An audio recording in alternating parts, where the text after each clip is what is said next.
నీ ఘనమైన నామాన్ని బట్టి నీకే వందనాలు, స్తోత్రాలు స్తోత్రాలు స్తోత్రాలు చెల్లించుకుంటున్నాము.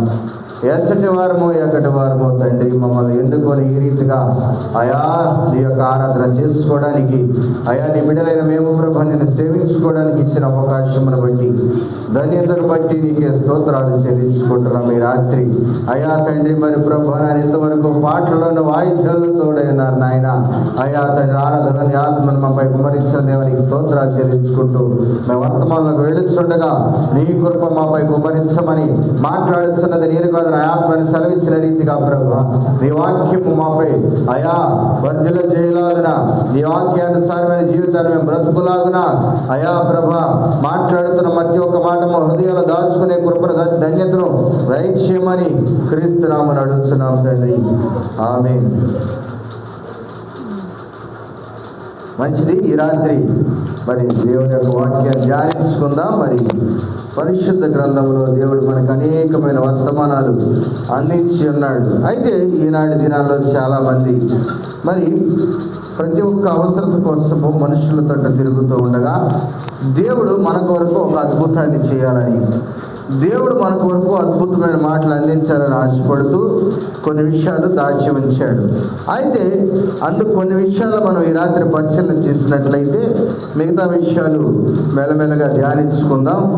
అయితే ఈ మాటలు మనం ధ్యానిస్తూ ఉండగా దేవుడు మన బ్రతుకులను నింపునుగాక. ఈ మాటలు మనం ధ్యానిస్తూ ఉండగా దేవుడు మనతో మాట్లాడుతూ ఉండగా ఖాళీ అయిపోయిన మన జీవితాన్ని దేవుడు తన యొక్క శక్తితో నింపునుగాక.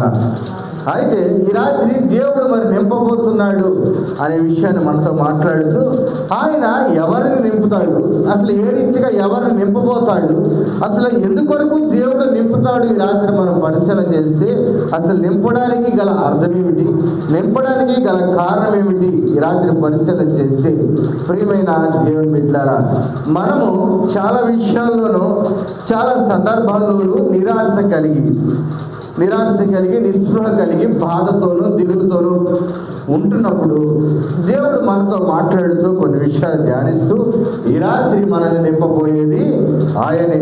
ఏ విషయాల్లో అయితే నువ్వు ఖాళీ అయిపోయావో, ఏ విషయాలైతే నీ కుటుంబము ఖాళీ అయిపోయిందో, ఏ విషయాల్లో నీ బ్రతుకు ఖాళీ అయిపోయిందో, ఈ మాట అనేక మందికి అన్యులకి కూడా వర్తిస్తూ ఉంటుంది. వారి జీవితము సమాధానము లేక ఖాళీ అయిపోవడం, వారి బ్రతుకులో ఆర్థిక ఇబ్బందులు ఖాళీ అయిపోవడం, వారి బ్రతుకులో అసమాధానాలు రావడం, ఇలాగా వారి బ్రతుకులో అవమానాలతో నింపబడిపోవడం వల్ల సంతోషము ఖాళీ అయిపోయింది, సమాధానము ఖాళీ అయిపోయింది, దిగులు వారి బ్రతుకుల్లో నింపబడిపోయింది. అయితే ఈ రాత్రి దేవుని దగ్గరికి వచ్చిన ప్రతి ఒక్కరికి దేవుడు నింపుతానని సెలవిస్తున్నాడు. ఆ నింపిన ప్రతి ఒక్కటి దేవుడు బహు ప్రీతికరంగాను, తీపికరంగాను, మధురముగాను దేవుడు నింపబోతున్నాడు. దేవునికి స్తోత్రం. అయితే ఈ నింపడానికంటే ముందు కొత్త నిబంధన గ్రంథంలో యేసు ప్రభువారు కానాను విందులోకి, ఒక పెళ్లి విందులోకి వెళ్ళినప్పుడు ద్రాక్షారసము అయిపోతే దేవుడు వారితో చెప్పాడు ఏమని, మీరు ఈ తిత్తులలో నీళ్లు పోయండి అన్నాడు. నీళ్లు పోయండి అన్నాడు. నీళ్లు ఎవరికీ తెలియని రుచి కాదు, ఎవరికీ తెలియంది కాదు, అందరికి తెలిసిందే నీళ్ళ సంగతి. అయితే అక్కడ ఉన్నవారు యేసు ప్రభు వారికి అని పిచ్చి పెట్టిందా, మనం అయిపోయిన ద్రాక్షారసం అయితే ఈయన నీళ్లు నింపమంటున్నాడంటే ఆ తిత్తులు అని వారు పరిశీలన చేస్తున్నారు. ఈ రాత్రి నువ్వు జాగ్రత్తగా పరిశీలన చేయి.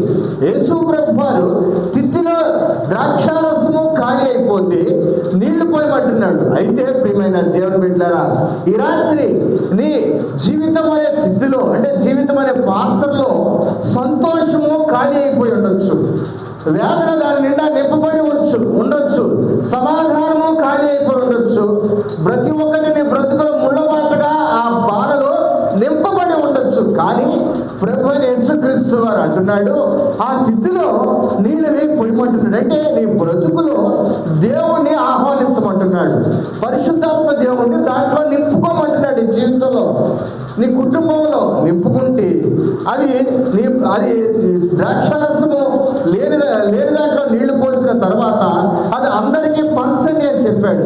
పంచిన తర్వాత అక్కడ ఉన్నవారు ఏం మాట్లాడుతున్నారు, ఏమయ్యా ఇప్పుడు వరకు పెచ్చదనం ఒకటి పోసేసావు, ఇప్పుడు చూస్తే ఒక మంచి రుచికరమైన ద్రాక్షారసము మాకు అందించావు అని వారు మాట్లాడుతున్నారు. దేవుడికి స్తోత్రం. అయితే ఈ బాణతో మన జీవితాన్ని పోల్చుకుంటే ఖాళీ అయిపోయింది మన బ్రతికి. ఇక్కడ చుట్టూ చూస్తే శూన్యము, ఎటు ఆశ్రయించాలో తెలియదు, ఎవరిని ఆశ్రయించాలో తెలియదు. మన బ్రతుకు మనుషుల వైపు తిరుగుతుంది, మన ఆలోచన మనుషుల తట్టు తిరుగుతుంది, మన నిబంధన మనుషుల వైపు తిరుగుతుంది. కారణం ఏమిటయ్యా అంటే, ఏ ఒక్కరిని ఆశ్రయించడం అయినా సరే అవకాశం ఉంటే మా బ్రతుకులు ఏదో చిన్న సహాయం చేయగలుగుతారు కదా అని ఒక ఉద్దేశము. అలాగే ఏ ఒక్కరినైనా సరే మనము ప్రేమించి వారితో మనుషుల దయ పొందితే వారు మా బ్రతుకుని ఏమాత్రమైనా నింపుతారు కదా అనే ఒక ఉద్దేశంతో ఆశ్రయించడం జరుగుతుంది. అయితే అక్కడున్న పెళ్లి విందులో ఉన్న తండ్రి గారు కూడా అలాగే బాధపడుతున్నారు. అయ్యా, నా బ్రతుకు మా పెళ్లిలో విందులో ద్రాక్షారసము ఖాళీ అయిపోయింది, బాణలు ఖాళీ అయిపోయింది, ఇది నింపబడాలంటే మరి చాలా కష్టం, ఇప్పుడు ఏం చేయాలని అడిగితే యేసు ప్రభువు అందులో నీళ్లు నింపమని అన్నాడు. నీళ్లు నింపబడిన వెంటనే ద్రాక్షారసముగా మార్చబడిపోయింది. అయితే దేవుడిని బ్రతుకులోనికి నువ్వు తీసుకొని దేవుని యొక్క పరిశుద్ధాత్మను నింపుకున్నట్లయితే నీ బ్రతుకు మధురముగా మారుస్తాడు. దేవునికి స్తోత్రం. నీ బ్రతుకు తీయదనంగా మారుస్తాడు. అనేక మంది ద్రాక్షారసమే ఎలా అయితే పొగిడారో నిన్ను కూడా పొగడడం జరుగుద్ది దేవుని ఆహ్వానిస్తే. అంతేగాని లోకములో ఉన్న వాటి కొరకు, లోపల ఉన్న వాటినన్నింటినీ నీ బాణలో నింపుకొని నీ బ్రతుకులను తీసుకొచ్చి ఎవరికి లేని సరదా నువ్వే తీర్చుకుంటే పడతావు, నీ బాణ ఆఖరికి పగిలిపోద్ది. దానివల్ల ఎటువంటి ఉపయోగం లేదు. అందుకని దేవుడి రాత్రి నిన్ను నింపబోతున్నాడు. అయితే ఎవరిని నింపుతారని సెలవిస్తున్నాడు దేవుడు. పెళ్లి విందులో ఆ యొక్క ద్రాక్షరసము ఖాళీ అయిపోతే బాణల ద్వారా, నీళ్ల ద్వారా దేవుడు ఆశీర్వాదాన్ని, దేవుడు యొక్క అద్భుతాన్ని అక్కడ చూపించిన రీతిగా మరి ఎవరి జీవితాన్ని దేవుడు ఈ రాత్రి నింపబోతున్నాడయ్యా అంటే, చూద్దాం. కీర్తనలు రాసిన గ్రంథము 107వ అధ్యాయము 9వ వచనంలో దేవుడు మాట్లాడుతూ, మాట చదువుదాం అమ్మా. 107వ అధ్యాయము 9వ వచనము. ఏలయనగా ఆశ కలిగిన ప్రాణమును ఆయన తృప్తిపరిచి ఉన్నాడు, ఆకలి కొనిన వారి ప్రాణమును మేలుతో నింపి ఉన్నాడు. దేవునికి స్తోత్రం. ఈ రాత్రి నువ్వు నింపబడాలి అని ఆశపడితే, ఈ రాత్రి నీ బ్రతుకును నింపుకోవాలని నువ్వు ఆశపడితే ఎక్కడున్నా జాగ్రత్తగా పరిశీలించి, అవును కదా ఇప్పటి వరకు నేను నా బ్రతుకుని ముళ్ళతోను, ఇప్పటి వరకు నా బ్రతుకుని పాపముతోను, ఇప్పటి వరకు నా బ్రతుకుని హేళనతోను, ఇప్పటి వరకు నా బ్రతుకుని చెడు సావాసాలతోను, ఇప్పటి వరకు నా బ్రతుకుని ఎన్నో ఇబ్బందులతోను శోధనలతోను నింపుకున్నాను. ఈ రాత్రి దేవుడు దాన్ని ఖాళీ చేసి నీటితో నింపుకోమంటున్నాడు, దేవుని యొక్క శక్తి ద్వారా నింపుకోమంటున్నాడు, పరిశుద్ధాత్మ ద్వారా నింపుకోమంటున్నాడు. నింపుకున్న నీకు దేవుని పైన ఆశ కలిగి ఉన్నప్పుడు అంటున్నాడు, ఏలయనగా ఆశ గల ప్రాణమును ఆయన తృప్తిపరుస్తాడు. ఈ రాత్రి నువ్వు జాగ్రత్తగా పరిశీలించి, పెళ్లి విందులో బాణలు ఖాళీ అయిపోతే యేసు ప్రభు వారికి చెప్పాడు, ఎంతో ఆశగా చెబితే ఆయన నీళ్లు పోయమన్నాడు. ఒక్క మాట కూడా ఆయన అడ్డు చెప్పకుండా చక్కగా దాన్ని పాటించాడు. ఈ రాత్రి ప్రియమైన దేవుని బిడ్డలారా, దేవుని దగ్గరికి నువ్వు ఆశ కలిగి వస్తే, దేవుని దగ్గరికి నువ్వు ఆశ కలిగి నడిస్తే ఆయన నిన్ను తృప్తిపరుస్తానని చెప్తున్నాడు. అంతేకాని ఏదో నమ్ముకున్నాం కదా, వెళ్ళాం కదా, వచ్చాం కదా అనేది మాత్రము చేయకూడదు. నువ్వు ఆశ కలిగి రావాలి. చూడండి, పిల్లల్ని మనం స్కూల్కి పంపిస్తూ ఉంటాం. ఏ కారణం చేత పంపిస్తాం? నా కొడుకు గొప్ప ఉపాధ్యాయుడు అవుతాడు, లేదా గొప్ప డాక్టర్ అవుతాడు, లేదా గొప్ప ఇంజనీర్ అవుతాడు ఆశ. ప్రతి తల్లిదండ్రులకి ఒక ఆశ ఉంటుంది. అలాగే దేవుడి దగ్గరికి వచ్చినప్పుడు మనం కూడా ఒక ఆశతో రావాలి. ఎలా? ప్రభు నన్ను ఎంతగానో ఆశీర్వాదకరంగా మారుస్తానని చెప్తున్నాడు. దేవుడు నన్ను ద్రాక్షారసం కంటే మధురముగా చేస్తానని సెలవిస్తున్నాడు. ఆనాడు ద్రాక్షారసం ఎంతో మంది పొగిడారు ఆ పెళ్లి విందులో. అలాగే దేవుడు నన్ను కూడా ఒకనొక దినమున పరమరాజ్యంలో చేర్చుకునే పెళ్లి విందులో నన్ను కూడా పొగిడే రీతిగా మారుస్తానని చెప్తున్నాడు కదా. నేను దేవుని దగ్గరికి ఆశ కలిగి వెళతానని మనం ఆశ కలిగి రావాలి. ఏదో నామకార్థముగా వచ్చి వెళ్ళిపోతే మాత్రం దేవుని అద్భుతాన్ని మనము చూడలేం. ప్రియమైన దేవుని బిడ్డారు, అయితే దేవుడు అంటున్నాడు, ఆశ గల ప్రాణాన్ని తృప్తిపరిచినది కాక ఆకలి కొరిగిన వారి ప్రాణమును ఆయన మేలుతో నింపుతానంటున్నాడు. దేవునికి స్తోత్రం. మేలుతో నింపుతానంటున్నాడు ఈ రాత్రి. చూసారా ప్రియమైన దేవుని బిడ్డారా, ఆ కానాను విందులో, ఆ పెళ్లి విందులో, ఆ తిథులలో ద్రాక్షారసం వర్షము అయిపోతే దేవుడు దాన్ని నింపాడు. నింపడం వల్ల ఏం జరిగింది? అనేక మందికి అది ఉపయోగకరంగా మార్చబడింది. ఆటంకపరచలేదు. అవమానాలు తొలగిపోయినాయి, ఇబ్బందులు తొలగిపోయినాయి. తండ్రి గారికి అవమానం ఇప్పుడు అది కనుక నింపలేదు, సపోజ్ అయిపోయింది, కావలసినంత ఇవ్వవలసినప్పుడు ఇవ్వలేకపోయాడు, ఏం జరుగుతుంది? అవమానమే జరుగుతుంది కదా. తిడతారు కదా, ఏమయ్యా కూతురు పెళ్లి చేయడానికి ఎంత డబ్బు ఖర్చు పెట్టావు, అరే ద్రాక్షారసం అయిపోతే తెప్పించలేకపోయావు, నువ్వేం తండ్రివి, ఎంత పెళ్లి చేయడం అవసరమా అని తిడతారు, అవమానపరుస్తారు. నలుగురిలో పెళ్ళికొడుకు ముందు అవమానపరుస్తారు, పెద్దల ముందు అవమానపరుస్తారు. ఆ ఊరు ఆ ప్రజలందరూ వచ్చి ఆ ప్రాంతంలో మనల్ని ఎన్నో అవమానాలు చేస్తుంటారు. కానీ దేవుడు మనం నింపిన తర్వాత అనేక మందికి మనల్ని మేలుగా మారుస్తానంటున్నాడు. ఈ రాత్రి దేవుడి దగ్గరకు వార్తలు కొని వచ్చి ఉండొచ్చు. అయ్యో నా బ్రతుకులో దేవుడు ఆశ తీరుస్తానని చెప్తున్నాడు కదా, నా సంతోషమైన జీవితాన్ని నాకు ఇస్తాడనో, నా ఇబ్బందులు మారుస్తాడనో, నా శోధన తొలగిస్తాడనో ఆకలి కొని వచ్చి ఉండొచ్చు.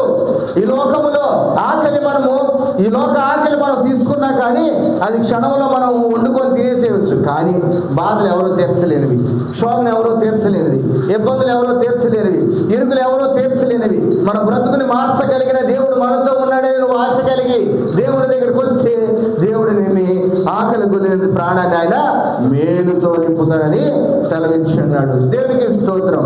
మరి రెండవదిగా ఆయన మరి దేనితో నింపుతానంటున్నాడు సెలవు చూద్దాం. 81వ కీర్తన 10వ అధ్యాయంలో దేవుడు మాట్లాడుతున్నాడు. ఆయన మనల్ని దేని ద్వారా నింపుతానంటున్నాడు అంటే, ఐగుప్తీయుల దేశంలో నుండి, ఐగుప్తీయులను దేశంలో నుండి నిన్ను రప్పించిన నీ దేవుడగు యెహోవాను, నిన్ను రప్పించిన నీ దేవుడైన యెహోవాను నేనే. నీ నోరు బాగుగా తెరువుము, నీ నోరు బాగుగా తెరువుము, నేను దాన్ని నింపెదను, నేను దానిని నింపెదను. దేవునికి స్తోత్రం. ప్రియమైన దేవుని బిడ్డ, ఐగుప్తుని తీసుకొచ్చినది దేవుడే. ఎవరిని? ఇశ్రాయేలు జనాంగాన్ని తీసుకొచ్చి, అయ్యా నేను చెప్పినట్టుగా ఐగుప్తుని తీసుకొచ్చాం కదా, వచ్చారు కదా, నీ దేవుడైన యెహోవాను నేనే, ఇంకెవరు కాదు. నేను తీసుకొచ్చింది నేనే, నిన్ను విడిపించాను బానిసత్వం నుంచి, నేనే నిన్ను విడిపించాను ఇబ్బందుల నుంచి, నేనే నిన్ను విడిపించాను శోధన నుంచి, నేనే నిన్ను విడిపించాను అనేకమైన అవమానాల నుంచి. ఈ రాత్రి దేవుడు మనతో మాట్లాడుతూ మన నోరు బాగుగా తెరిస్తేనట ఆయన దాన్ని నింపుతానని సెలవిస్తున్నాడు. దేవునికి స్తోత్రం. ఏ విషయాల్లో మనం బాగుగా తెరవాలి? మనుషుల దగ్గర చెప్పుకుంటూ ఉంటాం కదా, అయ్యో మనం ఇది కట్టుకోవాలి, ఇది కట్టుకోవాలి, అక్కడ అప్పు ఉంది, ఇక్కడ అప్పు ఉంది, ఈ తిప్పులోనే ఆ తిప్పులోనే. ఆ దగ్గర నోరిపే కన్నా దేవుడి దగ్గర ఆ నోరేదో బాగుగా ధరిస్తే దేవుడు దాన్ని నింపుతాడు, దేవుడు దాన్ని నింపుతాడు. అవునా కదా? ఈనాడు జనాలు చాలా మంది ఏంటంటే దేవునికి చెప్పడం మనిషి ప్రజలు చెప్పుకుంటారు. ఎక్కడైనా 10 రూపాయలు వడ్డీకి అని ఇప్పిస్తారేమో, తర్వాత అది భారమై తలంపుగా మారచ్చు అని సంతోషంతో చెప్పుకుంటూ ఉంటారు. ప్రియమైన దేవుని బిడ్డలారా, ఇలాంటి దేవుని పైన మనము మన బ్రతుకుల్లో ఏదైతే ఖాళీ అయిపోయిందో దాని కొరకు దేవుడి దగ్గర నోరు బాగుగా తెరిస్తే దాన్ని దేవుడు నింపుతాడట. దేవుడి దగ్గర మనం ఉత్సాహంగాను సంతోషముగాను గట్టిగా కేకలేసి, ప్రభా నీవు తప్ప నాకు వేరొక దిక్కు లేదు నాయన. ఐగుప్తి దేశములో నేను, ఆ ఐగుప్తి చెరసాల నేను బందీగా పడి ఉన్నప్పుడు వారి కొరడలతో కొట్టినా నోరు మూసుకొని పడి ఉన్నాను, శోధించిన నోరు మూసుకొని పడి ఉన్నాను, ఇబ్బందులు పెట్టినా నోరు మూసుకొని పడి ఉన్నాను, అనేక శ్రమలు పెట్టినా నోరు మూసుకొని పడి ఉన్నాను. కారణం ఏమిటో తెలుసా? ఆశ కలిగిన ప్రాణమును తృప్తిపరిచే దేవుడు ఏ నాటికైనా వచ్చి నన్ను విడిపిస్తాడని. అలా దేవుడు విడిపించి తీసుకొని వచ్చిన తర్వాత మాట్లాడుతున్నాడు దేవుడు, నన్ను నీ నోరు బాగుగా తెరుము, దాన్ని నింపుతానని దేవుడు మాట్లాడుతున్నాడు. అయితే మనం మూడోదిగా పరిశీలన చేసినట్లయితే ఈ రాత్రి దేవుడు మనతో మాట్లాడుతూ ఇర్మియా గ్రంథముల ద్వారా, ఇర్మియా గ్రంథంలో దేవుడు మాట్లాడుతూ 31వ అధ్యాయము 24వ వచనంలో దేవుడు మాట్లాడుతున్నాడు. 31వ అధ్యాయం అలిసి ఉన్న వారి ఆశను తృప్తిపరచుదును, కృషించిన వారందరినీ నింపుదును. కావున సేద్యము చేయువారేమి, మందలతో తిరుగులాడు వారేమి, యోధా వారందరూ, పట్టణస్థులందరూ వారి దేశంలో కాపురముందురు. అంతలో నేను మేలుకొని ఆలోచింపగా నా నిద్ర బహు వినోదమా యెహోవాకు ఇదే. ఈ మాట ఎవరు చెప్తున్నారంటే ఇర్మియా ప్రవక్త చెప్తున్నాడు. ఇర్మియా ప్రవక్త ఎవరు చెప్పారు? దేవుడు చెప్పాడు. 23వ వచనం చదువుదాం ఒకసారి. ఇశ్రాయేలు దేవుడును సైన్యములకు అధిపతి యెహోవా మాట్లాడుతున్నాడు. ఇలాగ సెలవిచ్చుచున్నాడు, చెరలో నుండి నేను వారిని తిరిగి రప్పించిన తరువాత యూదా దేశములోను దాని పట్టణములలోను జనుల నీతి క్షేత్రమా ప్రతిష్ఠ పర్వతమా యెహోవా నిన్ను ఆశీర్వదించునుగాక అను మాట ఇకను వాడుకొందురు. అలసి ఉన్న వారి ఆశను తృప్తిపరచుదును.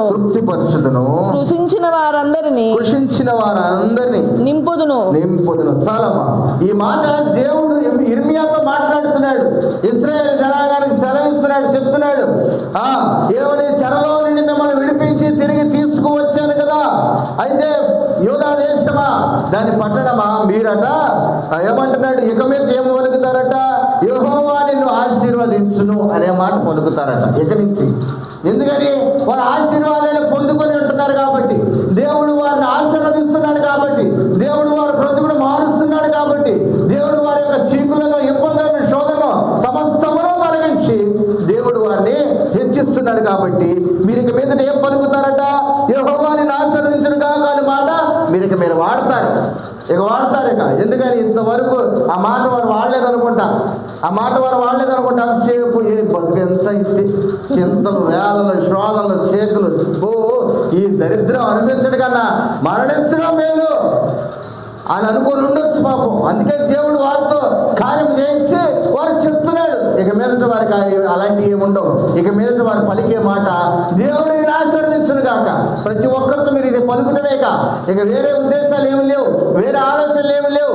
ఇక బాధ వచ్చినా, వ్యాధులు వచ్చినా, శోధన వచ్చినా మీరేమనుకోవాలి, దేవుడిని ఆశీర్వదిస్తున్నాడు అనే మాటే పలకాలని చెప్పి అలసి ఉన్న వారి బ్రతుకులను దేవుడు ఏం చేస్తున్నాడు, తృప్తి పరుస్తున్నాడు. పాపం ఎంత శ్రమ పడ్డారో, ఎంత వేదన అనిపించారు, ఎన్ని శోధనలు అనిపించారు ఈ లోకంలో.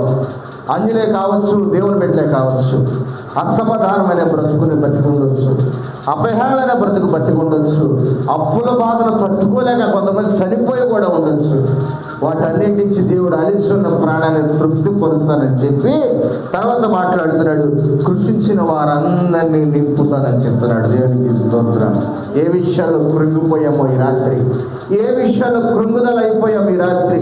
బిడ్డల విషయాల్లో కృంగిపోయిన వారు ఉంటారు, తల్లిదండ్రుల విషయాల్లో కృంగిపోయిన వారు ఉంటారు, అన్నదమ్ముల విషయాల్లో కృంగిపోయిన వారు ఉంటారు, ఆర్థిక ఇబ్బందుల్లో కృంగిపోయిన వారు ఉంటారు, సంపదలో కృంగిపోయిన వారు ఉంటారు, శోధనలో కృంగిపోయిన వారు ఉంటారు, అవమానాల ద్వారా కృంగిపోయిన వారు ఉంటారు. వారందరినీ దేవుడట నింపుతానంటున్నాడట. దేవునికి స్తోత్రం. పెళ్లి విందులో బాణలు ఖాళీ అయిపోతే అందులో దేవుని యొక్క శక్తిని నింపి ఏ రీతిగా మధురముగా మార్చాడు. ఈ రాత్రి దేవుడు మనల్ని కూడా మన బ్రతుకులో ఏవైతే కృషించిపోయే బాధపడుతున్నామో వాటన్నిటిని తీసివేసి దేవుడు తన యొక్క ద్రాక్షారసమును పోసి తన యొక్క పరిశుద్ధాత్మ ద్వారా నింపి మనల్ని మధురముగా మార్చబోతున్నాడు. దేవునికి స్తోత్రం. మరి చివరిగా మనం పరిశీలన చేసినట్లయితే ఈ రాత్రి చూసుకుందాం. లూకా రాసిన సువార్తలో దేవుడు మాట్లాడుతూ 5వ అధ్యాయములో మాట్లాడుతున్నాడు. లూకా రాసిన సువార్త 5వ అధ్యాయము 7వ వచనం ధ్యానించుకుంటాం. పడకపోతే ప్రభు వారి దగ్గరికి వచ్చాడు. వచ్చిన తర్వాత ఏంటయ్యా ఏం చేస్తున్నారంటే, రాత్రి అంతా ప్రయాసపడ్డామయ్యా, ఒక్కడు కూడా పడలేదు అని అంటాడు. అయితే మీరు ఇంకొంచెం లోతుగా వెళ్ళి వేయండి అని అంటాడు. ఇంకొంచెం లోతుగా వెళ్ళి వేయండి అని దేవుడు మాట్లాడితే వారు మాట మాత్రమే అనకుండా వెంటనే పడవని లోపలికి తీసుకువెళ్ళి పట్టగానే ఏం జరిగిందట, విస్తారమైన చేపలు పడ్డాయి. దేవునికి స్తోత్రం. వారు వేరొక దూరంలో ఉన్న తమ పోల వారిని ఏం చేస్తున్నారు, తమకు సహాయం కావాలి రెండు సైకిల్ చేస్తున్నారు. ఎందుకని పాపం తెల్లవాళ్ళు కష్టపడ్డారు, ఉపయోగం లేకుండా పోయింది. తెల్లవాళ్ళు శ్రమ పడ్డారు, నిద్ర లేదు, కళ్ళు వాచిపోయింది, ఓపిక లేదు. పట్టి వల వేసి పడవ నడిపి పాపం ఎంతో బాధ అనిపించారు, కానీ పడలేదు. కానీ దేవుడు వారి దగ్గరికి రాగానే, యేసు ప్రభువు వారి దగ్గర రాగానే ఒక్క మాట సెలవేయగానే వారి దోణి నిండిపోయింది కాక పక్క దోణిలో కూడా నింపడం జరిగినది. దేవునికి స్తోత్రం. చూడండి, వారి బ్రతుకు విసిగిపోయినది. ఇందాక చదువుకున్నట్లుగా వారి బ్రతుకు విసిగిపోయినది. ఇక చేపలు పడవేమోనని వారి బ్రతుకులో బాధ వచ్చేసింది. ఇక మనకు ఇదే గతి పూట ఖాళీగా వెళ్ళిపోతామేమోనని. కానీ దేవుడు వారికి ఒక్క వాక్కు సెలవీయగానే ఆ వాక్కు ద్వారా వారి ఆశ కలిగిన ప్రాణాన్ని తృప్తిపరిచాడు. ఎంతగానో దేవుడు వారి పక్షాన్ని అద్భుతాన్ని జరిగించాడు. ఆ రాత్రి దేవుడు ఎంతగానో వారి పరిశీలన చేసి ఉదయకాల సమయం ముందు వారి 2 దోణెలు దేవుడు నింపాడు. దేవునికి స్తోత్రం. మన బ్రతుకులో కూడా అంతే. దేవుడి రాత్రి నింపడానికి ఆశపడుతున్నాడు. కానీ మనుషులు ఏం చేస్తున్నారు తెలుసా? మాకు ఇది అవసరం లేదు, లోకమే కావాలి, మాకు లోకములోనే సంతోషం ఉన్నది, ఆ లోకంలో ఉన్నదాన్ని మేము నింపుకొని బ్రతుకుతామని చూస్తున్నారు. ప్రియమైన దేవుని బిడ్డలారా, ప్రతి ఒక్క అన్యుడికి ఇదే ఉద్దేశం. ఎలా తెలుసా? నీతి చెప్తే ఎవరికి నచ్చదు, మంచి చెప్తే ఎవరికి నచ్చదు.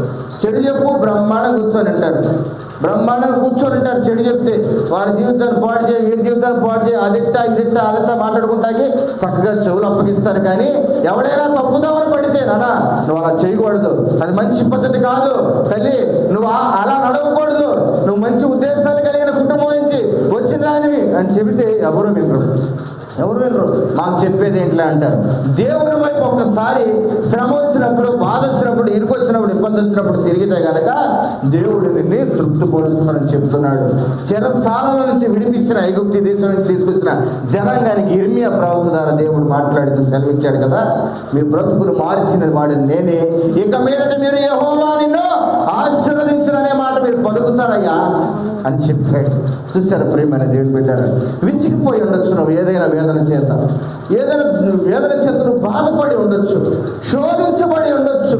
అయ్యో నా బ్రతుకులో బాధ ఖాళీ అయిపోయింది, ఆర్థిక ఇబ్బందులు బాధ ఖాళీ అయిపోయింది, శోధన ఎక్కువైపోయింది నా బ్రతుకులో, ముళ్ళబాట ఎక్కువైపోయింది నా బ్రతుకులో. దేవుడు నన్ను నింపుతాడని ఆశపడుతున్నాను, దేవుడు నన్ను నింపుతాడని ఆశపడుతున్నాను. ఒక ఉద్దేశమో ఒక నిర్ణయమో నీ బ్రతుకులో నువ్వు కల్పించుకున్నట్లయితే ఎన్నో చోట్లకు వెళ్ళి ఉండొచ్చు నీ బ్రతుకులో సంతోషము కల్పించడానికి, నీ బ్రతుకులో ఆనందము కల్పించడానికి. కానీ ఎక్కడికి వెళ్ళినా నేను నింపగలిగిన వారు ఎవరు లేరు, నీకు ఎవరు లేరు. ఉదాహరణ నేను ఒక్క మాట చెప్తాను మీకు. మా జీవితం అన్ని జీవితంలో బ్రతుకుతున్నప్పుడు సంతోషంగా సాగిపోతున్న మా జీవితంలో ఒకేసారిగా మా అమ్మగారు చనిపోయారు. సగం ఖాళీ అయిపోయింది సంతోషం, సగం ఖాళీ అయిపోయింది ఆ తిట్టులు, సగం సంతోషం. వెంటనే మమ్మల్ని పోలీసు వాళ్ళు తీసుకెళ్ళిపోయారు. పూర్తిగా ఖాళీ అయిపోయింది ఆ బాణ. సంతోషం లేదే, అందులో సమాధానం లేదు, వేదన, దుఃఖము, ఇరుకులు, అవమానాలు, ఇక అనేక మంది గుసగుసలు ఎక్కువైపోయినాయి. అక్కడ ఏమీ జరగల. అన్ఎక్స్పెక్టెడ్గా వారు వచ్చి ఎవరినో తీసుకెళ్ళిపోవడం జరిగింది. వారం రోజులు హింస పెట్టి శోధించి వేదన ఇచ్చారు. మా బ్రతుకంతా కన్నీరే. మా అమ్మగారు అయితే చిన్నపిల్లలు వేసుకుని ఆ స్టేషన్ చుట్టూ తిరగడమే ఎన్నో బాధలు అనిపించింది. ఎంతోమంది అధికారులు కలిసినా కానీ ఉపయోగం లేకుండా పోయింది. ఎంతోమంది దగ్గరికి వెళ్ళాం, పని అవ్వలేదు, కానీ నేను బయటికి రాకుండా ఉండిపోయాను. ఆ బాధలో అంతా వేదన, శోధనతో నిండిపోయింది. అయితే అప్పుడు ప్రభు యొక్క మాట మా బ్రతుకులో రావడం జరిగినది. ప్రభు యొక్క మాట మా బ్రతుకులో వచ్చిన వెంటనే దేవుడు మమ్మల్ని విడిపించేశాడు. మా బ్రతుకుని మారా కంటే మధురముగా మార్చాడు. నేడు మా గురించి అనేక మంది గొప్పగా చెప్పుకునే రీతిగా దేవుడు మమ్మల్ని తీర్చిదిద్దాడు. దేవునికి స్తోత్రం. ఈ రాత్రి కూడా అంతే, దేవుడి దగ్గరికి వచ్చి అయ్యా నేను ఎన్నో అవమానాలు, శోధనలు, ఇరుకులు, ఇబ్బందులతో బ్రతుకుతున్నాను, కానీ నన్ను విడిపించగలిగిన వాడు ఎవడూ లేడు. నా బ్రతుకు అనే బాధ శోధనతో నిండిపోయింది, వేదనతో నిండిపోయింది, ఇబ్బందులతో నిండిపోయింది. అయ్యా దాని అంతటిని తొలగించి నీ ఆశీర్వాదంతో నన్ను నింపు నాయన, నీ అభిషేకంతో నన్ను నింపు నాయన నువ్వు అడిగినట్లయితే దేవుడు ఇశ్రాయేలు జనాంగాన్ని విడిపించి వారిని ఎంతగానో బాధపడుతున్న వారు బ్రతుకును చూసి దేవుడు ఇక మీదట మీరు యెహోవా ఆశీర్వదించును అనే మాటే పలుకుతారని చెప్పాడు. 2 దూడలను నిండిపోయినంత రీతిగా యేసు ప్రభు శిష్యులకు దేవుడు అంతటి ఆశీర్వాదాన్ని ఇచ్చాడు.